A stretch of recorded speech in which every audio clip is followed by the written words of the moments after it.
ಎಲ್ರಿಗೂ ನಮಸ್ಕಾರ. Welcome to Kumar Sadda YouTube channel. ತಮ್ಮಲ್ಲಿ ನೋಡ್ತಾ ಇದ್ದೀರಾ, ಏನಪ್ಪ ಇದು ನಿಜಾನಾ, 100% ಇದು ಸಾಧ್ಯನಾ ಅಂತ ನೀವು ಕೇಳ್ಬೋದು. ನಿಜವಾಗ್ಲೂ 100% ಇದು ಸಾಧ್ಯ ಇಲ್ಲ. ಏನಕ್ಕೆ ಅಂದರೆ, ಯಶ್ ಅವರು ಯಾವ ಲೆವೆಲ್ಗೆ ಈಗ ಬೆಳೆದಿದ್ದಾರೆ ಅಂದರೆ, ಅವ್ರಿಗೆ ಗೊತ್ತು ನಾನು ಏನು ಮಾಡ್ತಾ ಇದ್ದೀನಿ, ಏನು ಮಾಡಕ್ಕೆ ಹೊರಟಿದ್ದೀನಿ, ಏನು ಮಾಡಿದ್ರೆ ಜನ ನೋಡ್ತಾರೆ ಅಂತ. ಟಾಕ್ಸಿಕ್ ಸಿನಿಮಾನ ಕರ್ನಾಟಕದಲ್ಲಿ ಬ್ಯಾನ್ ಮಾಡಬೇಕು, ಅಶ್ಲೀಲವಾದ ದೃಶ್ಯಗಳನ್ನ ಕನ್ನಡ ಸಿನಿಮಾದಲ್ಲಿ ಯೂಸ್ ಮಾಡಿದ್ದಾರೆ, ಅಶ್ಲೀಲವಾದಂಥ ವಿಚಾರಗಳನ್ನ ಹೇಳ್ತಿದ್ದಾರೆ, ಇದು ಸಮಾಜಕ್ಕೆ ಮಾರಕ. ಈ ಸಿನಿಮಾ ನಮ್ಮ ಕರ್ನಾಟಕದಲ್ಲಿ ಯಾವುದೇ ಕಾರಣಕ್ಕೂ ರಿಲೀಸ್ ಆಗಬಾರ್ದು. ಯಶ್ ಅವರು ಕನ್ನಡದಲ್ಲಿ ಬಿಟ್ಟು ಬೇರೆ ಯಾವ ಭಾಷೆಯಲ್ಲಿ ಬೇಕಾದ್ರೂ ಈ ಸಿನಿಮಾನ ರಿಲೀಸ್ ಮಾಡ್ಕೊಳ್ಳಿ, ಕನ್ನಡದಲ್ಲಿ ಯಾವುದೇ ಕಾರಣಕ್ಕೂ ಮಾಡಬಾರ್ದು, ನಮ್ಮ ಸಂಸ್ಕೃತಿಗೆ ಧಕ್ಕೆ ಬರುತ್ತೆ ಅಂತ ಸುಮಾರು ಜನ ಅದು ಇದು ಅಂದ್ಬಿಟ್ಟು ಏನೇನೋ ಕಂಪ್ಲೇಂಟ್ಗಳು ರೈಸ್ ಮಾಡ್ತಾನೆ ಇದ್ದಾರೆ. ಇದು ಯಶ್ ಅವ್ರ ಕಣ್ಣಿಗೆ ಕಾಣಿಸ್ತಾ ಇಲ್ವಾ? ಇಲ್ಲ ಯಶ್ ಅವ್ರ ಕಿವಿಗೆ ಬಿದ್ದಿಲ್ವಾ? 100% ಬಿದ್ದಿರುತ್ತೆ. ಯಶ್ ಅವರು ಮೊದಲೇ ಡಿಸೈಡ್ ಆಗಿದ್ರು ಅನಿಸುತ್ತೆ, ಈ ಥರದ್ದು ಒಂದು ಟೀಕೆಗಳನ್ನ ನಾನು ಎದುರಿಸ್ಬೇಕಾಗುತ್ತೆ ಮುಂದಿನ ದಿನಗಳಲ್ಲಿ ಈ ಟೀಸರ್ ಲಾಂಚ್ ಮಾಡಿದ್ಮೇಲೆ ಅಂತ. ಅದು 100% ಸತ್ಯನೂ ಆಗಿದೆ. ಸುಮಾರು ಟೀಕೆಗಳು ಈಗ ಯಶ್ ಅವರು ಟಾಕ್ಸಿಕ್ ಸಿನಿಮಾದ ಮೇಲೆ ಎದುರಿಸ್ಬೇಕಾಗಿ ಬಂದಿದೆ, ಅನಿವಾರ್ಯವಾಗಿ ಬಂದಿದೆ.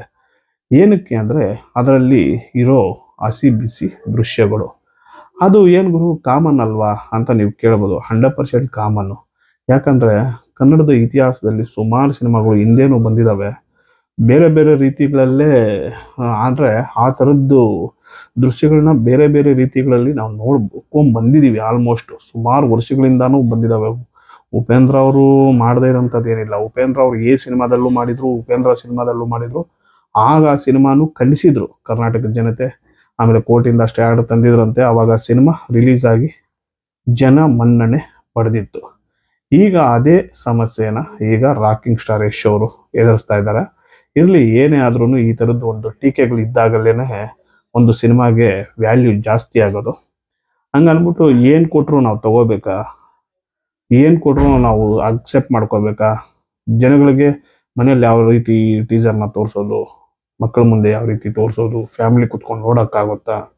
ಥಿಯೇಟ್ರಲ್ಲಿ ಫ್ಯಾಮಿಲಿನ ಕರ್ಕೊಂಬಂದು ಈ ಸಿನಿಮಾನ ನೋಡೋಕ್ಕಾಗುತ್ತಾ? ಈ ಥರ ಸುಮಾರು ಟೀಕೆಗಳನ್ನ ಟಾಕ್ಸಿಕ್ ಸಿನಿಮಾ ಎದುರಿಸ್ತಾ ಇದೆ. ಅದೇನೇ ಆಗಿರ್ಬೋದು, ಇದೇ 2026 ಮಾರ್ಚ್ 19ಕ್ಕೆ ತೆರೆ ಮೇಲೆ ಬರ್ತಾ ಇದೆ. ಯಶ್ ಅವರು KGF ಆದಮೇಲೆ ಕಾಣಿಸ್ಕೊಂಡಿರಲಿಲ್ಲ. ಏನಕ್ಕೆ ಅಂದರೆ, ಅಲ್ಲಲ್ಲಿ ಕೆಲವೊಂದು ಎಲ್ಲೋ ಒಂದು ಇಂಟರ್ವ್ಯೂದಲ್ಲಿ ಯಾವುದೋ ಒಂದು ಮೀಡಿಯಾಗಳಲ್ಲಿ ಕಾಣಿಸ್ಕೊಳ್ತಾ ಇದ್ರು. ಅವಾಗೆಲ್ಲ ಹೇಳ್ತಾ ಇದ್ದಿದ್ದು ಒಂದೇ ಮಾತು, ನಾನು ಕರ್ನಾಟಕ ಬಿಟ್ಟು ಹೋಗಲ್ಲ, ಎಲ್ಲರನ್ನೂ ಇಲ್ಲೇ ಕರೆಸಿ ಒಂದು ಸಿನಿಮಾ ಮಾಡಿ ತೋರಿಸ್ತೀನಿ ಅಂತ.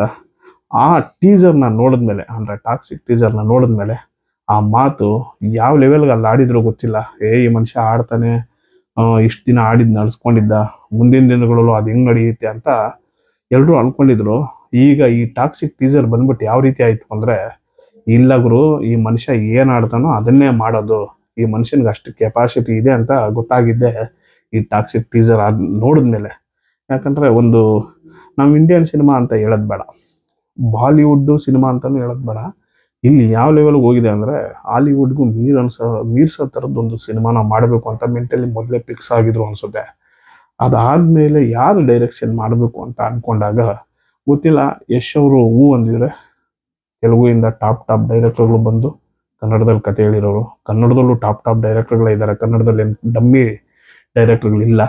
ಹಿಂದಿಲ್ಲೂ ಅಷ್ಟೇ ಟಾಪ್ ಡೈರೆಕ್ಟರ್ಗಳಿದ್ದಾರೆ, ಮಲಯಾಳಮಲ್ಲಿದ್ದಾರೆ. ಆದರೆ ಯಶ್ ಅವ್ರು ಚೂಸ್ ಮಾಡಿದ್ದು ಮಲಯಾಳಂನ ಗೀತು ಮೋಹನ್ ದಾಸ್. ಸೆಲೆಕ್ಷನ್ ಮಾಡಿದ್ಮೇಲಂತೂ ಎಲ್ರಿಗೂ ಒಂದು ಕ್ಯೂರಿಯಾಸಿಟಿ, ಏನು ಗುರು ಯಶ್ ಅವರು ಪ್ರಶಾಂತ್ ನೀಲ್ ಅಂತ ಡೈರೆಕ್ಟರ್ ಜೊತೆ ಕೆಲಸ ಮಾಡಿಬಿಟ್ಟು ಯಾವುದೋ ಒಂದು ಮಲಯಾಳಂ ಲೇಡಿ ಡೈರೆಕ್ಟರ್ಗೆ ನಂಬಿ ಕೆಲಸ ಕೊಟ್ಟಿದ್ದಾರಲ್ಲ ಅಂತ ಒಂದು ಇಡೀ ಇಂಡಿಯಾ ಆ ನ್ಯೂಸು ಸ್ಪ್ರೆಡ್ ಆಯಿತು. 100% ಯಶ್ ಅವ್ರ ಸೋಲು ಖಚಿತ. ಆ ಅಮ್ಮ ಮಾಡಿರೋ ಸಿನಿಮಾಗಳು ಅಷ್ಟಕ್ಕಷ್ಟೇ ಯಾವುದೋ ಒಂದು ನ್ಯಾಷನಲ್ ಅವಾರ್ಡ್ ತೊಗೊಂಡಿದ್ದಾರೆ ಅಂತ ಇಲ್ದಿರೋ ಊಹಾಪೋಹಗಳೆಲ್ಲ ಹರಿದಾಡ್ತು. ಆದರೂ ಯಶ್ ಅವರು ಯಾವುದಕ್ಕೂ ತಲೆ ಕೆಡಿಸ್ಕೊಂಡಿಲ್ಲ.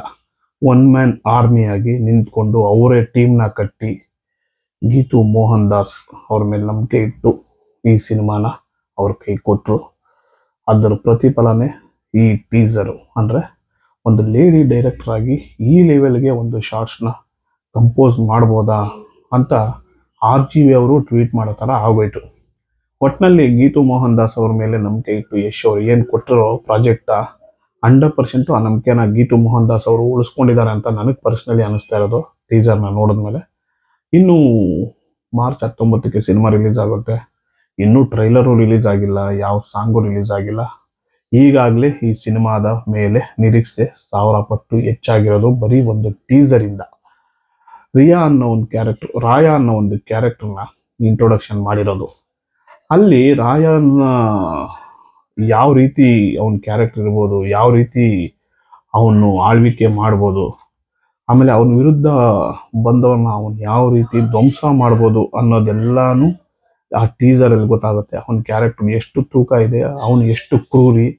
ಒಂದು ಯಾರನ್ನಾದ್ರೂ ಸಾಯಿಸ್ಬೇಕಾದ್ರೆ ನಾವು ಪ್ಲ್ಯಾನ್ ಮಾಡ್ಕೊಂಡು ಸಾಯಿಸ್ತೀವಿ, ಬಟ್ ಇಲ್ಲಿ ಇವನು ಸಾಯಿಸೋಕೆ ಹೊರಡ್ಬೇಕಾದ್ರೆ ಮೆಂಟಲಿ ರಿಲ್ಯಾಕ್ಸ್ ಆಗಬೇಕು ಅಂದ್ಬಿಟ್ಟು ಒಂದು ಗೊತ್ತಲ್ವಾ, ರಿಲ್ಯಾಕ್ಸ್ ಆಗಬೇಕು ಅಂತ ರಿಲ್ಯಾಕ್ಸ್ ಹಾಕ್ಕೊಂಡು ಹೋಗಿ ಒಂದು ಏನು ಸೈನ್ಯನ ಧ್ವಂಸ ಮಾಡ್ತಾನೆ ಅಂದರೆ ಅವನ ಕ್ಯಾರೆಕ್ಟರ್ ಇನ್ನು ಯಾವ ಲೆವೆಲ್ಗೆ ಸಿನಿಮಾದಲ್ಲಿ ಡೈರೆಕ್ಟ್ರು ಬರೆದಿರ್ಬೋದು ಅಂತ ನೀವು ಊಹೆಗೆ ಬಿಟ್ಕೊಡ್ತೀನಿ.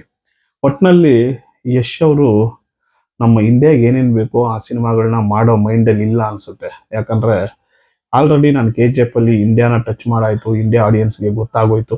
ಇನ್ನು ನಂದೇನಿದ್ರು ರೀಚು ಇಡೀ ವರ್ಲ್ಡ್ ನನ್ನ ಕಡೆ ತಿರುಗಿ ನೋಡಬೇಕು, ನಾನೊಬ್ಬ ಯಶ್ ಅನ್ನೋ ಒಬ್ಬ ನಟ ಇದ್ದಾನೆ ಅಂತ ಪ್ರತಿಯೊಬ್ಬರಿಗೂ ಗೊತ್ತಾಗಬೇಕು ಅನ್ನೋ ಒಂದು ಇಂಟೆನ್ಷನಲ್ಲಿ ಮಾಡಿರೋಂಥ ಸಿನಿಮಾನೇ ಈ ಟಾಕ್ಸಿಕ್ ಅನಿಸುತ್ತೆ. ಒಟ್ಟಿನಲ್ಲಿ ಇದಕ್ಕೆಲ್ಲ ಆನ್ಸರ್ ಬೇಕು ಅಂದರೆ ನಾವು ಮಾರ್ಚ್ 19ವರೆಗೂ ಕಾಯಲೇಬೇಕು. ನಾನಂತೂ ಕಾಯ್ತಾ ಇದ್ದೀನಿ, ನೀವು ಕಾಯ್ತಾ ಇರ್ತೀರಾ ಅಂತ ಅಂದ್ಕೊಂಡಿದ್ದೀನಿ. ಈ ಟಾಕ್ಸಿಕ್ ಸಿನಿಮಾ ಇಡೀ ವರ್ಲ್ಡಲ್ಲಿ ಮಿನಿಮಮ್ ಒಂದು 5,000 ಕೋಟಿ ಕಲೆಕ್ಷನ್ ಮಾಡಲಿ ಅಂತ ನಾನು ಕೇಳ್ಕೊಳ್ತೀನಿ. ಎಲ್ಲ ದಾಖಲೆಗಳನ್ನು ಉಳಿಸಿ ಮಾಡಿ ಯಶ್ ಅವರೇ ಪ್ರಪಂಚದ ನಂಬರ್ 1 ಹೀರೋ ಆಗಲಿ ಅಂತ ಕೇಳ್ಕೊಳ್ಳೋಣ. ಒಟ್ಟಿನಲ್ಲಿ ಟಾಕ್ಸಿಕ್ ನಮ್ಮ ಕನ್ನಡದ ಹೆಮ್ಮೆಯ ಸಿನಿಮಾ ಅಂತಲೇ ನಾವು ಎದೆ ತಟ್ಕೊಂಡು ಹೇಳ್ಬೋದು. ಯಾರಿಗೆ ನಮ್ಮ ಕನ್ನಡದ ಸಿನಿಮಾ ಅಲ್ಲ ಅಂತ ಅನಿಸುತ್ತೋ ಅವ್ರ ಬಗ್ಗೆ ನಾವು ನೋ ಕಾಮೆಂಟ್ಸ್, ಏನು ಹೇಳೋಕ್ಕಾಗಲ್ಲ. ಒಟ್ಟಿನಲ್ಲಿ ಸಿನಿಮಾ ನೋಡೋಣ, ಯಶ್ ಅವ್ರನ್ನ ಟಾಪಲ್ಲಿ ನಿಲ್ಲಿಸೋಣ ಅಂತ ಹೇಳ್ತಾ ಮುಂದಿನ ವಿಡಿಯೋದಲ್ಲಿ ಮತ್ತೆ ಸಿಗೋಣ. ನಮ್ಮ ಕುಮಾರ್ ಸಡ್ಡಾ ಚಾನಲ್ನ ಸಬ್ಸ್ಕ್ರೈಬ್ ಮಾಡೋದು ಮರಿಬೇಡಿ. Thank you.